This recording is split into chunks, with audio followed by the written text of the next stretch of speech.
வெடித்து சிதறிய chemical factory, களத்தில் கதறும் இஸ்ரேல் தீயணைப்பு படையினர், அமெரிக்காவில் இறங்கிய பொதுமக்கள், ட்ரம்புக்கு எதிராக வெடித்திருக்கக்கூடிய மக்கள் புரட்சி, நெத்தன்யாவை சுற்றி வளைத்திருக்கக்கூடிய இஸ்ரேலிய மக்கள், சித்திரவதை செய்யும் இஸ்ரேலுடைய காவல்துறை, சற்று முன் இஸ்ரேலின் தெருக்களில் இருந்து வெளியாயிருக்கக்கூடிய வீடியோ காட்சிகள்.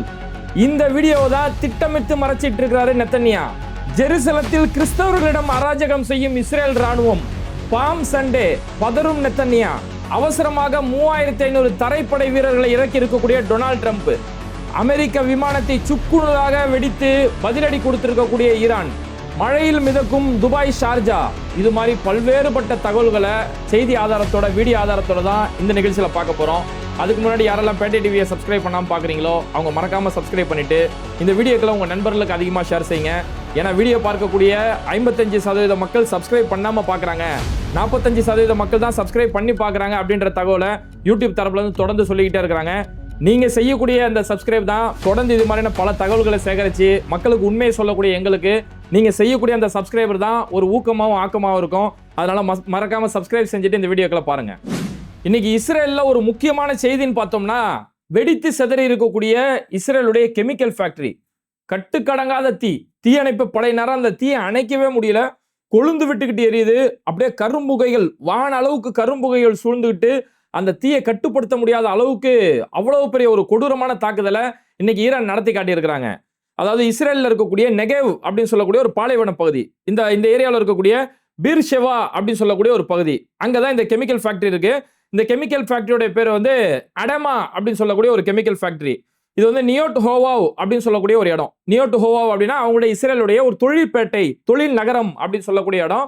அதுல இந்த அடமான்னு சொல்லக்கூடிய இந்த கெமிக்கல் ஃபேக்டரி அப்படிங்கிறது, இது விவசாயத்திற்கு சம்பந்தமான ரசாயனங்கள் தயாரிக்கக்கூடிய ஒரு ஃபேக்டரி, பூச்சிக்கொல்லி மருந்து தயாரிக்கக்கூடிய ஒரு ஃபேக்டரி. அப்போ இந்த ஒரு ரசாயன ஃபேக்டரி, ஒரு கெமிக்கல் ஃபேக்டரியில இஸ்ரேல் அவங்களுடைய ஒரு மிசைல் அட்டாக் ஒன்று நடத்தியிருக்கிறாங்க. சில செய்திகள் அடிப்படையில் கண்டம் கண்டம் பாயக்கூடிய ஏவுகணையில் அடிச்சிருக்காங்கன்னு சொல்லி சில செய்திகள் சொல்லப்படுது. சில செய்திகள் நார்மல் மிசைல் அடிச்சிருக்காங்க அப்படின்ற தகவல்களுமே அங்க வந்து தொடர்ந்து வந்துட்டு இருக்குது. அப்போ ஒரு கெமிக்கல் ஃபேக்டரியில இப்பேற்பட்ட ஒரு அட்டாக் நடந்ததுக்கு பிறகு அங்கிருந்து கெமிக்கல் லீக்கேஜ் ஏற்படுமோ அப்படிங்கிற ஒரு அச்சம் இஸ்ரேலுடைய வல்லுநர்கள் தரப்புல இருந்து சொல்றாங்க. ஒரு கெமிக்கல் ஃபேக்டரியில இப்பேற்பட்ட அட்டாக் நடத்துங்கிறது, அந்த கெமிக்கல் லீக்கேஜ் வெளியானா அது காற்றுல கலந்து சுற்று வட்டாரத்தில் இருக்கக்கூடிய மக்களுக்கு பெரிய அளவுல சுவாச பாதிப்புலாம் ஏற்படுறதுக்கான சான்சஸ் இருக்கு. அதனால இந்த இடத்துல வந்து கெமிக்கல் ஃபேக்டரி, அந்த ரசாயன கழிவு, ரசாயன வெளியேற்றம் ஏற்பட்டுருமோ அப்படிங்கிற அளவுக்கு இப்ப அடுத்த கட்ட ஆய்வு அங்க செஞ்சுட்டு இருக்காங்க. எப்படிதான் அந்த தீயை அணைக்கலான்றது ஒரு பக்கம், அந்த ரசாயன கழிவுகள் வெளியேறிடுமோ, ரசாயன லீக்கேஜ் ஆயிருமோ அப்படிங்கிற இப்பேற்பட்ட வேலைகள் அங்க செஞ்சுட்டு இருக்காங்க. இப்ப ஈரான் வந்து இந்த கெமிக்கல் ஃபேக்டரியை அட்டாக் பண்றது காரணம் என்னன்னா, ஈரான்ல இருக்கக்கூடிய ஸ்டீல் கம்பெனி மேல அட்டாக் பண்ணாங்க. ஈரானுடைய மிக முக்கியமான ஒரு தொழிலா இருக்கக்கூடிய அந்த ஸ்டீல் கம்பெனி, அந்த ஸ்டீல் கம்பெனிகள் மேல 2 கம்பெனிகள் மேல தாக்குதல் நடத்துறாங்க. நம்ம நேற்று வீடியோல கூட அதை பத்தி தெளிவா சொல்லியிருந்தோம். அப்பவே ஈரான் அரசு தரப்புல பதில் சொல்லியிருந்தாங்க, எப்போ எங்களுடைய ஸ்டீல் கம்பெனில நீங்க அடிச்சிட்டீங்களோ இதுக்கடுத்து கண்ணுக்கு கண்ணெல்லாம் உங்களை அடிக்க மாட்டோம், கண்மூடித்தனமா அடிப்போம்னு சொன்னாங்க இல்லையா, அதை இன்னைக்கு செஞ்சு காட்டுறாங்க. ஈரான் ஒரு 6 கம்பெனியோட லிஸ்ட் போட்டாங்க. யுஏஇ, சவுதி, குவைத், கத்தாரு, இஸ்ரேலில் இருக்கக்கூடிய ஒரு ஸ்டீல் கம்பெனி எல்லாம் லிஸ்ட் போட்டாங்க. ஆனா நான் சொல்லி நீ அந்த இடத்துல தயாரா இருப்ப, சொல்லி அடிக்கணும் அப்படின்ற அளவுக்கு நீ உத்தமம் கிடையாது, அதனால சொல்லாததே செய்வேன் அப்படிங்கிற மாதிரி இன்னைக்கு இந்த கெமிக்கல் ஃபேக்டரியில ஈரான் நடத்திருக்கக்கூடிய அந்த மிசைல் அட்டாக் சும்மா பத்திக்கிட்டு எரியுது. தீயணைப்பு படை தெரிச்சு போய் நிற்கிறாங்க. அந்த இடத்துல என்ன பண்றதுனே தெரியாம தெரிச்சு போயிட்டு ஒரு கட்டத்தில் தீயணைப்பு படையினர், இஸ்ரேலுடைய தீயணைப்பு படையினர் சொல்றது என்னன்னா, இந்த சுற்று வட்டாரத்தில் இருக்கக்கூடிய பீர்ஷெவாவில் சுற்று வட்டாரத்தில் இருக்கக்கூடிய பொதுமக்கள் யாருமே வீட்டை விட்டு வெளியில வராதீங்க, நீங்க எல்லாம் வீட்டுக்குள்ளேயே இருந்துக்கோங்க, வீட்டுடைய ஜன்னல்கள், கதவுகள் எல்லாத்தையுமே பத்திரமா பூட்டிக்கிட்டு வெளியில இருங்க. இங்க இருக்கக்கூடிய இந்த கெமிக்கல் லீக்கேஜ், ரசாயன கசிவு எல்லாம் சரியாயிருச்சு, தீயை அணைக்கப்பட்டாச்சு அப்படின்னு எங்கள் தரப்புல இருந்து அறிவிப்பு வந்ததுக்கு பிறகு நீங்க வீட்டுல இருந்து வெளியில வாங்க, அது வரைக்கும் யாரும் வீட்டை விட்டு வெளியில வர வேணாம்னு சொல்லி அங்க களத்துல இருக்கக்கூடிய தீயணைப்பு படையினர் கதறிட்டு இருக்கக்கூடிய ஒரு சம்பவங்கள். ஒரு பக்கம் இஸ்ரேலுடைய தெருக்கள், அங்க பல கட்டடங்கள் எரிஞ்சுக்கிட்டு இருக்குது, அதை அணைக்கக்கூடிய தீயணைப்பு படையினர் அதுவே ஒரு வேலைன்னு பார்த்தோம்னா, இப்போ இந்த கெமிக்கல் ஃபேக்டரி வெடிச்சு சதறி இருக்குன்றது, இது இஸ்ரேல் கடுமையான ஒரு எதிர்வினையை இன்னைக்கு சந்திச்சுக்கிட்டு இருக்காங்க.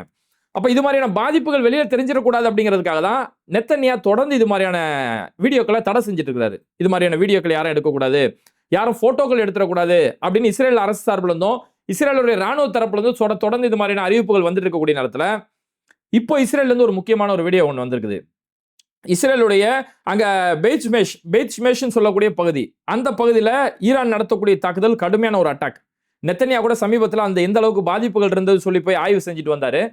அந்த பெய்ச்மெஷ் பகுதியில இருந்து இப்போ ஒரு முக்கியமான ஒரு வீடியோ காட்சி வெளியில வந்திருக்குது. அங்க எந்த அளவுக்கு அங்க இருக்கக்கூடிய கட்டடங்கள் எல்லாமே சேதம் அடைஞ்சு போயிருக்கு. ஈரான் எந்த அளவுக்கு ஒரு வலிமையான தாக்குதல் நடத்தி இருக்காங்க. ஏன் நெத்தன்யா அந்த பாதிப்புகளை வெளியில காட்ட மாட்டாருன்றதுக்கான பதில் அந்த வீடியோல நம்மளால பார்க்க முடிஞ்சது. அந்த பெய்ச்மெஷ் ஒரு பகுதியில் இருக்கக்கூடிய கிட்டத்தட்ட 120 கட்டடங்கள் ஒட்டுமொத்தமா அங்க அடிக்கப்பட்டிருக்கு. 120 கட்டடங்கள் அடிச்சு நாசம் பண்ணப்பட்டிருக்குது. எல்லாம் வெறும் எலும்பு கூடுகளா தான் அந்த இடத்துல இருக்குது. இதுல அங்க இருக்கக்கூடிய இஸ்ரேலிய ஊடகங்கள் சொல்றது என்னன்னா 1800 கட்டடங்கள் இது மாதிரி சேதம் அடைஞ்சிருக்குது. 120 கட்டடங்கள் படுமோசமான நிலைமை. இந்த 120 கட்டடங்கள்லாம் ஒட்டுமொத்தமா நாசமாயிருச்சு, சுத்தமா இடிஞ்சு சுக்குநூறு ஆயிருச்சு அப்படின்னு சொல்றாங்க. மீதி ஒரு 330 கட்டடங்கள், அந்த 330 கட்டடங்கள் இதெல்லாம் இடிச்சுதான் ஆகணும். அதாவது 120 ஒட்டுமொத்தமா அங்கேயே இடிஞ்சு விழுந்துருச்சு. 330 கட்டடங்கள் இதெல்லாம் இடிச்சுதான் ஆகணும். இது அப்படியே புனரமைப்புலாம் செஞ்சு ஆல்ட்ரேஷன் பண்ணிலாம் இந்த கட்டடங்கள்லாம் ஓட்ட முடியாது.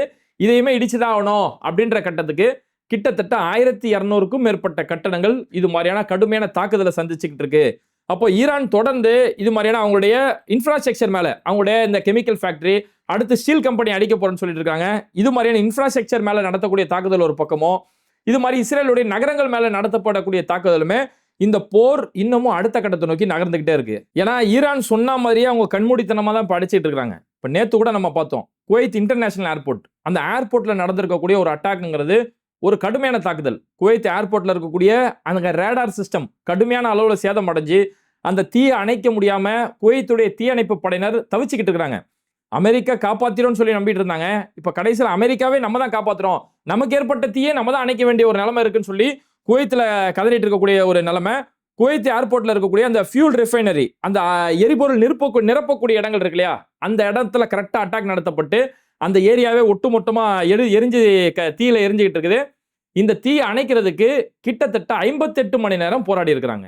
2.5 நாளைக்கு மேல 58 மணி நேரம் போராடி தான் குவைத் அரசு இந்த தீயை கண்ட்ரோல்ல கொண்டு வந்திருக்காங்க அப்படின்னு சொல்லி குவைத்துல இருந்து வரக்கூடிய செய்திகள் இந்த தகவலை சொல்லுது. அதே மாதிரி பிரின்ஸ் சுல்தான் ஏர்பேஸ், சவுதியில் இருக்கக்கூடிய பிரின்ஸ் சுல்தான் ஏர்பேஸ்ல வந்து அங்க இருக்கக்கூடிய அமெரிக்காவுடைய விமானங்கள் மேல தாக்குதல் நடத்துறாங்கன்னு சொல்லி நம்ம நேத்து முந்தானே சொல்லியிருந்தோம். இப்போ அந்த அமெரிக்க விமானங்களுடைய பாதிப்பு எவ்வளவுன்ற செய்தி இப்பதான் வெளியில வர ஆரம்பிக்குது. அதுல ஈரான் அட்டாக் பண்ண அமெரிக்காவுடைய விமானங்கள் E3 சென்ட்ரி அவாக்ஸ் அப்படின்னு சொல்லக்கூடிய முக்கியமான ஒரு விமானம். இந்த E3 அப்படிங்கிறது என்ன மாதிரியான விமானம் அப்படின்னா, இதுதான் உளவு பார்க்கக்கூடிய ஒரு விமானம். இந்த போருடைய நேரத்துல எங்கெல்லாம் அட்டாக் பண்ணா சரியா இருக்கும், அவங்க எதிரிகளுடைய கண்காணிப்பு எந்த அளவு இருக்குன்னு சொல்லி முழுக்க உளவு பார்க்கக்கூடிய ஒரு விமானம்.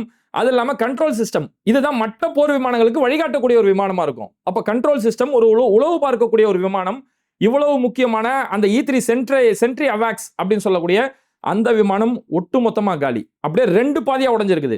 அதாவது விமானத்துடைய ஒரு பாகத்துல உடைஞ்சிருந்தா கூட அதை ஏதாவது சரி செய்யலாமான்றது யோசிக்கக்கூடிய நிலைமைக்கு போவாங்க, அல்லது அதை வேற எங்கேயாவது செய்யலாமான்னு இருப்பாங்க.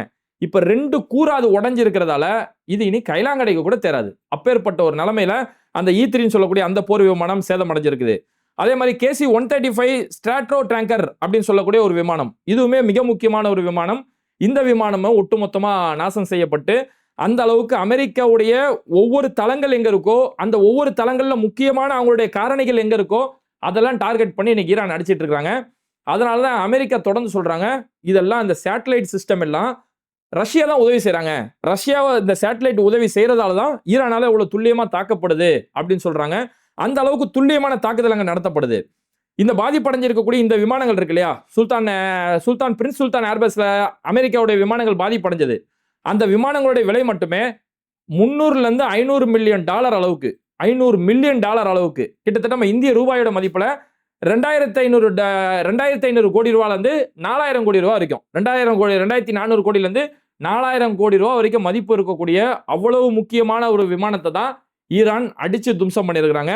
அதனாலதான் அவங்க சொன்னாங்க, இனி கண்ணுக்கு கண்ணெல்லாம் இல்லப்பா, கண்மூடித்தனமா அடிப்போன்னு சொன்னாங்களே, அதை சொன்னது மட்டும் இல்லாம ஈரான் இன்னைக்கு செஞ்சும் காட்டிக்கிட்டு இருக்காங்க. ஓகே, அடுத்து சர்வதேச அளவுல ஒரு முக்கியமான செய்தி என்னன்னா, அமெரிக்காவுடைய நகரங்கள்ல இறங்கி இருக்கக்கூடிய பொதுமக்கள் டொனால்டு ட்ரம்ப்புக்கு எதிராகவும், அமெரிக்காவுடைய ராணுவத்துக்கு எதிராகவும், இந்த இஸ்ரேல் அமெரிக்காவுடைய கூட்டா நடத்தக்கூடிய அராஜகத்துக்கு எதிராகவும் மக்கள் இன்னைக்கு வீதிகளில் இறங்கி இருக்கிறாங்க. அமெரிக்காவே ஸ்தம்பிச்சு போயிருக்கு. குறிப்பா நியூயார்க் மாதிரியான நகரங்கள்லாம் அவ்வளவு பெரிய கூட்டம், இதெல்லாம் கற்பனை செஞ்சு பார்க்க முடியாது. அந்த நாடு தான் போர் செய்து, ஆனா நீ செய்யற தப்புடா அப்படின்னு சொல்லி அந்த நாட்டு மக்களே களத்துல இறங்கி இருக்காங்க பாருங்க. உண்மையாவே அமெரிக்காவுடைய ஜனநாயகத்தை மனசார நம்ம பாராட்டலாம். அந்த அளவுக்கு அந்த மக்களுக்கான ஒரு பொறுப்பு இருக்கு. என் நாடு தவறு செஞ்சாலும் அந்த தவறை சுட்டி காட்ட வேண்டிய என்னுடைய பொறுப்பு அப்படின்னு சொல்லி களத்துல இறங்கி அந்த மக்கள் அவங்களுடைய எதிர்ப்புகளை பதிவு செய்யறாங்க. நோ வார், சே நோ வார், அதுதான் அவங்களுடைய ஒரே டாபிக்கா இருக்குது. போர் வேணாம், அதுல நீ செய்யறது ரொம்பவே அராஜகம், நீ தான் வம்பு சண்டைக்கு போயிட்டு இருக்கிற, உன்னுடைய ஊழல்களையும் உன்னுடைய இந்த பாலியல் பிரச்சனைகளை மறைக்கிறதுக்காக நீ தான் அப்ப அநியாயமா போய் போர் செஞ்சுக்கிட்டு இருக்கிற, உன்னாலதான் உலகமே ஸ்தம்பிச்சு போயிருக்குன்னு சொல்லி அந்த மக்கள் களத்துல இறங்கி ஒட்டு மொத்தமா நியூயார்க் சிட்டி, நியூயார்க்ல, பாஸ்டன், சிகாகோ, வாஷிங்டன், இது மாதிரியான அமெரிக்காவுடைய பல நகரங்கள்ல நேற்று முழுக்கவே பெரிய அளவிலான ஒரு மக்கள் போராட்டம் அந்த இடத்துல நடந்தது. போராடக்கூடிய மக்கள் எல்லாமே அவங்களுடைய அதிபருடைய டொனால்டு ட்ரம்ப்புடைய உருவ படங்களை வச்சுக்கிட்டு அப்படியே அந்த படங்கள் எல்லாம் ரோட்ல பிடிச்சி தரன்னு இழுத்துட்டு போற மாதிரியும், டொனால்டு ட்ரம்ப்புடைய உருவ படங்களை கேலி செஞ்சிருக்கிற மாதிரி ஒரு போட்டோ, இந்த டொனால்டு ட்ரம்ப் வந்து ஒரு போர் குற்றவாளி, இவனை உடனடியாக கைது செய்யணும் அப்படின்னு சொல்லி ஒரு கைதி ஆடையை போட்டு டொனால்டு ட்ரம்ப் இழுத்துக்கிட்டு வர மாதிரியான காட்சிகள் ஒரு பக்கம், ட்ரம்ப் வந்து ஒரு ஒரு போர் பன்றி, ஒரு வார்பிக் அப்படின்னு சொல்லக்கூடிய போர் பன்றி அப்படின்னு சொல்லி பன்றியா சித்தரிக்கக்கூடிய விதத்திலையும் இவ்வளவு அளவுல அந்த மக்கள் அவங்களுடைய எதிர்ப்புகளை பதிவு செஞ்சாங்க. ட்ரம்ப்புடைய தலைநகரங்களிலே அவருக்கு இப்படிப்பட்ட ஒரு தலைவலி ஏற்பட்டிருக்குது, அந்த அளவுக்கு மக்கள் இன்னைக்கு மக்களுடைய புரட்சி ஏற்பட்டிருக்கு. பல நாடுகள் டொனால்டு ட்ரம்பை கழட்டி விட்டாங்கன்ற தனி கதை. இன்னைக்கு ஜெர்மன் அபிஷியலா இன்னைக்கு அறிவிச்சாங்க. இந்த ஜெர்மன் சம்பந்தமா நம்ம அடுத்த வீடியோல சொல்றேன். பல நாடுகள் ட்ரம்பை கழட்டி விட்டது இல்லாம அவருடைய சொந்த நாட்டு குடிமக்களே இன்னைக்கு ட்ரம்ப்புக்கு எதிராக இவ்வளவு பெரிய ஒரு ஆர்ப்பாட்டம். அது அந்த ஆர்ப்பாட்டத்தில் அவங்க சொல்றதெல்லாம் சில முக்கியமான விஷயங்கள். நீ இன்னைக்கு ஈரான் மேல அநியாயமா படம் எடுத்து போயிட்டு இருக்க, அடுத்து கியூபா மேல படம் எடுக்கிறதுக்காக காத்துக்கிட்டு இருக்கிற, இந்த மாதிரி வெனிசுலாவை அநியாயம் செஞ்சிருக்கிற, இது மாதிரி பல நாடுகள், சும்மா இருக்க நாடுகளை ஏன்டா அப்படி போட்டு நாசப்படுத்துறீங்க அப்படின்னு சொல்லி அந்த பொதுமக்கள் அங்க நியாயம் கேட்கிறாங்க. அதுல இன்னும் ஹைலைட் என்ன, இப்ராஹிம் சுல்ஃபிகர், அதாவது ஐஆர்ஜிசியோட ஹத்தமுல் அம்பியா படை அதோட ஸ்போக் பர்சனா இருக்கக்கூடிய இப்ராஹிம் சுல்ஃபிகர், அவருடைய போட்டோலாம் அந்த இடத்துல நம்மளால பார்க்க முடிஞ்சது. அவர் சமீபத்தில் ட்ரம்புக்கு பதில் கொடுக்கும் போது, உங்களுடைய தரைப்படை வீரர்கள் உள்ள வந்தா அந்த வீரர்களுக்கு நரகம் தான் அப்படி அப்படின்னு சில வாசகங்கள் பேசும்போது அவர் ஒரு வாசகம் ஒன்று பேசினாரு. ஹே தராம்ப், யூ ஆர் ஃபயர்டு அப்படின்னு சொல்லி அந்த அவங்களுடைய பாரசீக மொழி கலந்து ஒரு வார்த்தை பேசினாரு. ஏ ட்ரம்ப், நீ வந்து நீக்கப்படுவாய், நீ வந்து தூக்கி எறியப்படுவாய் அப்படின்னு சொல்லி ஒரு வாசகம் சொன்னாரு. இது சர்வதேச அளவில் இந்த வாசகம்ன்றது ரொம்பவே ட்ரெண்ட் ஆச்சு.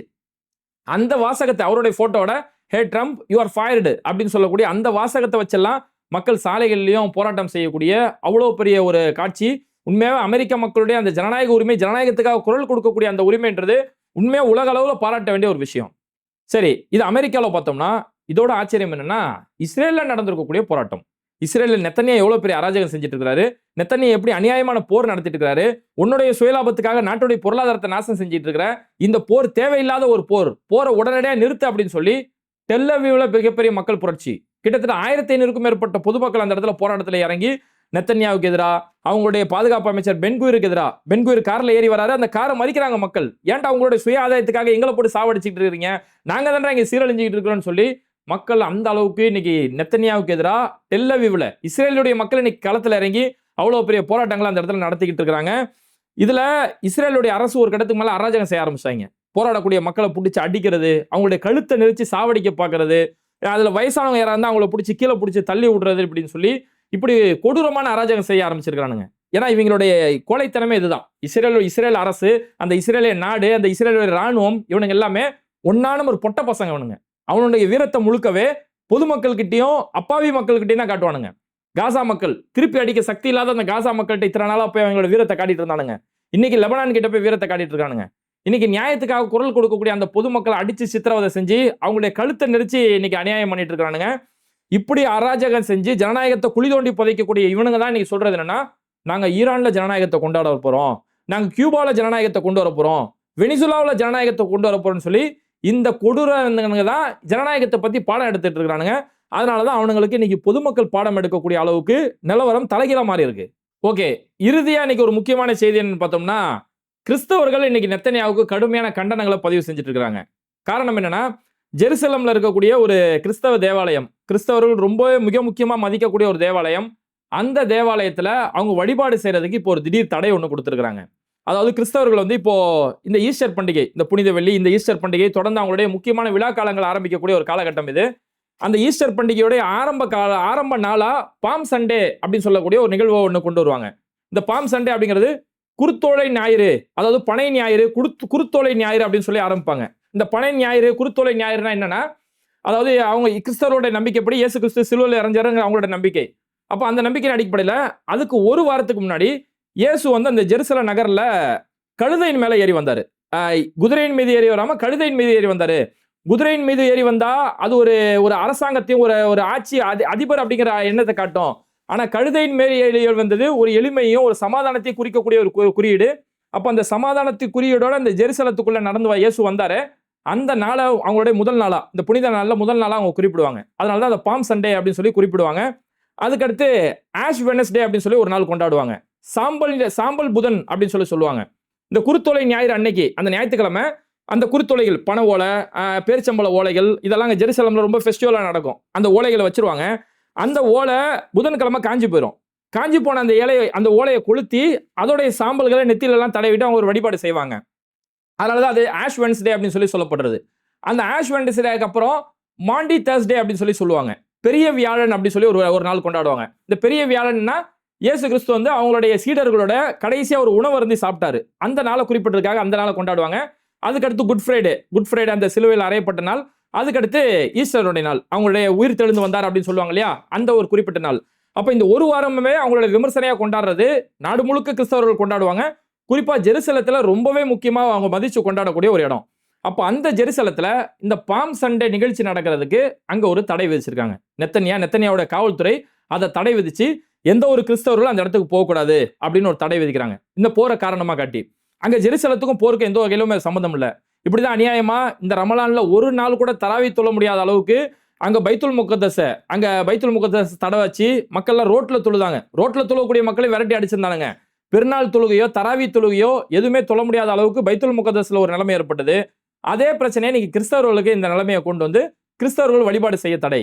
அவனை பொறுத்த வரைக்கும் மதவெறி பிடிச்சவன், இனவெறி பிடிச்சவன், அவனுடைய யூத சிந்தனை மட்டும்தான் இருக்கணும், ஜியோனிச சிந்தனை மட்டும்தான் உலக ஆளணும் அப்படின்ற ஒரு சிந்தனையில இருக்கிறவனுக்கு அவனுக்கு இஸ்லாமியர்களும் எதிரி தான், கிறிஸ்தவர்களும் எதிரி தான். கிறிஸ்தவர்கள் இந்த ஈஸ்டர் மாதிரியான நாள்கள்ல சிலுவையை தோல்ல சுமந்துட்டு ரோட்ல ஊர்வலம் போவாங்க. அந்த ஊர்வலத்தை யூதர்கள் காரி துப்புவானுங்க. அந்த இடத்துல எச்சி துப்பி அவங்களை வெறுப்பேற்றி அந்த எதிர்ப்பு தெரிவிப்பானுங்க. இப்பேற்பட்ட யூதர்களுக்கு தான் இங்க இருக்கக்கூடிய சில கிறிஸ்தவர்கள் ஆதரவு சொல்றாங்க. பைபிள்ல வாக்களிக்கப்பட்ட பூமின்னு சொல்லப்பட்டிருக்கு இல்லையா அப்படிங்கிறாங்க. வாக்களிக்கப்பட்ட பூமின்னு யாருக்கு வாக்களிக்கப்பட்ட பூமி? யூதர்களுக்கு, இந்த மாதிரியான அராஜகம் செய்யக்கூடிய யூதர்கள் வாக்களிக்கப்பட்ட பூமியா? அதனாலதான் இன்னைக்கு 14ஆம் போப் லியோ இன்னைக்கு ஒரு வாசகத்தை சொல்லியிருக்கிறாரு. கடவுள் கொடுக்கக்கூடிய வெற்றி அப்படிங்கிறது யார் முதலில் போரை ஆரம்பித்தார்களோ அந்த தலைவர்களுக்கு கடவுள் ஒருபோதும் வெற்றியை தரமாட்டார் அப்படின்னு சொல்லி இன்னைக்கு 14வது போப் இந்த கருத்தை சொல்லியிருக்கிறாரு. ஏன்னா டொனால்ட் ட்ரம்ப் வந்து கிறிஸ்தவர்கள்லாம் கூட்டு வந்து ஒரு பூஜையெல்லாம், ஸ்பெஷல் பூஜைலாம் செஞ்சாரு. ஆனா போப் இன்னைக்கு அபிஷியலா சொல்லி வச்சிட்டாரு, யார் முதலில் போரை ஆரம்பிச்சு போர் வெறியோட செயல்படுறாங்களோ அவங்களுக்கு கடவுள் ஒருபோதும் வெற்றியை தரமாட்டாரு அப்படின்னு சொல்லி இன்னைக்கு போப்பே சொல்லியிருக்கிறாரு. அப்ப இந்த அளவுக்கு கிறிஸ்தவர்கள் மேல ஒரு பக்கம் ஒரு அராஜகம் நடத்திக்கிட்டு, இஸ்லாமியர்கள் மேல ஒரு அராஜகம் நடத்திட்டு, தன்னுடைய ஜியோனிச அந்த சிந்தனை, அந்த சங்கி சிந்தனை மட்டும்தான் முன்னிலைப்படுத்தப்படணும் அப்படின்னு சொல்லி நெத்தன்யா அது மாதிரி ஒரு வெறி பிடிச்ச ஆட்டம் ஆடிட்டு இருக்கிறதால இன்னைக்கு உலகளாவிய அளவில் இருக்கக்கூடிய கிறிஸ்தவர்களும், கிறிஸ்தவ தலைவர்கள், கிறிஸ்தவ நாட்டு அதிபர்கள் இதுக்கு பெரிய அளவில் இன்னைக்கு கண்டனம் தெரிவிச்சிட்டு இருக்காங்க. அந்த அளவுக்கு இந்த போருடைய சூழல் பல மக்களை பாதிச்சு, மக்களுடைய அடிப்படை உரிமைகளை பாதிக்கக்கூடிய அளவுக்கு இந்த போர் தொடர்ந்து போயிட்டு இருக்கு. அதனால இந்த போர், ஏன்னா இப்போ வளைகுடா நாடுகள்ல போர் ஒரு பக்கம், துபாய், ஷார்ஜா மாதிரியான நகரங்கள்ல மழை ஒரு பக்கம் பெரிய அளவில் இருக்குது. துபாய் மாதிரியான இடங்கள்லாம் கடுமையான மழை பெஞ்சு ரோடெல்லாம் வெள்ளத்துல மிதக்கக்கூடிய அளவுக்கு கடுமையான மழை பெஞ்சிட்டு இருக்குது. இத்தனைக்கு அதிகபட்சமே பார்த்தோம்னா பல நகரங்கள்ல 23 சென்டிமீட்டர், 24 சென்டிமீட்டர் அளவுக்கே இவ்வளவு பெரிய மழை தண்ணி பெய்யுது. நம்ம ஊர்ல 90 சென்டிமீட்டர் பெஞ்சது, தூத்துக்குடியில 90 சென்டிமீட்டர், நம்ம மீனம்பாக்கத்துல 90 சென்டிமீட்டர் மழை பெஞ்சது. அந்த மழைக்கே நம்ம இங்க தண்ணி நின்றுச்சு. அதுக்கே சொன்னா ஐயோ திமுக அராஜகம், திமுக ஆட்சியில் அது சரியில்லை இது சரியில்லைனாங்க. அங்க திமுக ஆட்சி செய்யுது. அங்க 24 சென்டிமீட்டர் மழைக்கே இன்னைக்கு துபாய் எல்லாம் மிதந்துட்டு கிடக்குது. கடை உள்ள தண்ணி, காரெல்லாம் மிதந்துகிட்டு இருக்குது. அப்போ இதுல இருந்து என்ன தெரியுதுன்னா, எங்க மழை பெஞ்சாலும் வரலாறு காணாத அளவு ஒரே நேரத்துல ஒரு மழை கொட்டி தீர்த்துருச்சுன்னா அந்த வடிகால் போகக்கூடிய அளவுக்கு தண்ணி தேங்கிதான் நிற்கும் அப்படிங்கிற அந்த புரிதல் கொஞ்சமாச்சும் ஏற்படணும். அந்த அளவுக்கு ஒரு பக்கம் மழையிலான அங்க மக்கள் பாதிக்கப்படுறாங்க, இன்னொரு பக்கம் போரினால மக்கள் பாதிக்கப்படுறாங்க. குவைத் ஏர்போர்ட் நடந்த அட்டாக் இருக்கட்டும், அங்க இருக்கக்கூடிய சவுதியில நடந்த ஏர்போர்ட் அட்டாக் இருக்கட்டும், இந்தியர்கள் தொடர்ந்து அங்க பலியாகக்கூடிய நிலைமைகள் ஏற்படுது. அதனால இனி இந்தியர்கள் இது மாதிரியான போர் நடக்கக்கூடிய ஆபத்தான இடங்கள் சொல்லக்கூடிய இடங்கள்ல இருக்கக்கூடிய இந்தியர்கள் தயவு செஞ்சு நீங்க ஊர் பக்கம் திரும்பி வந்துடுறது ரொம்பவே நல்லது. ஏன்னா குடும்பம் நல்லா இருக்கணும், குடும்பத்தோட முன்னேற்றம், குடும்பத்தோட வாழ்வாதாரத்துக்காக சம்பாதிக்க போறோம். நம்ம உயிரை விட அது ஒன்றும், அந்த வசதி ஒன்றும் முக்கியம் இல்லை. நம்ம ஒரு வசதியா வாழணும், ஊர்ல ஒரு கெத்தா வாழணும் அப்படிங்கிறதுக்காக சம்பாதிக்க போறோம். ஆனா நம்ம உயிரை விட அந்த கெத்து ஒன்றும் முக்கியம் இல்லை. அதனால இப்படி பாதுகாப்பு இல்லாத ஒரு சூழல், ஏன்னா குடும்பத்தை விட்டுட்டு பிள்ளைகளை விட்டுட்டு சம்பாதிக்க போடக்கூடிய அவங்க கொஞ்சமாச்சும் சிந்திச்சு பாருங்க. உயிருக்கு ஆபத்து ஏற்படும் அப்படின்ற ஒரு அச்சம் இருந்தா தயவு செஞ்சு ஊர் பக்கம் திரும்பி வந்துருங்க. அதுதான் உங்க குடும்பத்துக்கு நல்லது அப்படிங்கிறது இந்த இடத்துல தெரியப்படுத்திக்கலாம். இது மாதிரியான வீடியோக்களை தொடர்ந்து பார்க்கறதுக்கு மறக்காம பேட்டை டிவியை சப்ஸ்கிரைப் பண்ணிட்டு இந்த வீடியோக்களை உங்க நண்பர்களுக்கு அதிகமாக ஷேர் செய்யுங்க. இணைந்திருப்போம். மிஸ்டர் பர்ஃபெக்ட் எக்ஸ்ட்ரா கோல்டு திருமணமான ஆண்களுக்கு திருப்பு முனையை ஏற்படுத்தும் ஹலாலான இயற்கை வியாகரா. 60,000க்கும் மேற்பட்ட திருப்திகரமான வாடிக்கையாளர்கள், 500க்கும் மேற்பட்ட வாடிக்கையாளர்களுக்கு குழந்தை வரமும் கிடைத்துள்ளது. வயதான பலகினமா, சுகர் பலகினமா, இனி கவலை வேண்டாம். உங்கள் இல்லறம் நல்லறமாக அமைய உடனே ஆர்டர் செய்யுங்கள். மேலும் விவரங்களுக்கு கீழுள்ள எண்ணை அணுகுங்கள்.